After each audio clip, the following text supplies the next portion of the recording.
जय माता दी दोस्तों। नवरात्रि का समापन महाअष्टमी और महानवमी या रामनवमी के दिन किया जाता है। ये 2 दिन नवरात्रि में सबसे खास माने जाते हैं। इन्हीं 2 दिनों में कंजक पूजन भी किया जाता है। इस दिन 9 कन्याओं को देवी का स्वरूप मानते हुए घर पर आमंत्रित किया जाता है। उनके चरणों को जल से धोकर घर में बिठाया जाता है। उन्हें भोजन कराया जाता है। श्रृंगार का सामान उपहार में दिया जाता है। शास्त्रों के अनुसार ये 9 कन्याएं माँ के 9 स्वरूप होते हैं। मान्यता है कि कन्याओं के घर में प्रवेश करने से माता रानी स्वयं घर में विराजती हैं। देवी पुराण में कहा गया है कि कंजक पूजन के बिना नवरात्रि में की गई पूजा विफल जाती है। इसीलिए जो लोग नवरात्रि का व्रत नहीं रख पाते वो भी कन्या पूजन जरूर करते हैं।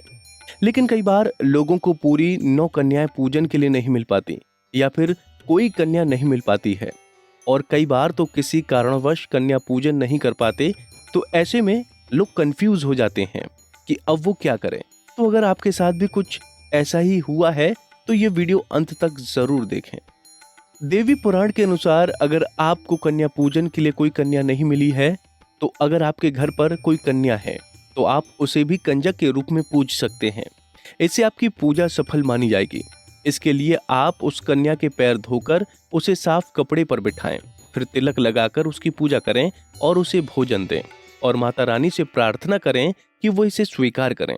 भोजन के बाद कन्या को दक्षिणा के रूप में कुछ न कुछ जरूर दें और इसके बाद ही भोजन ग्रहण करें।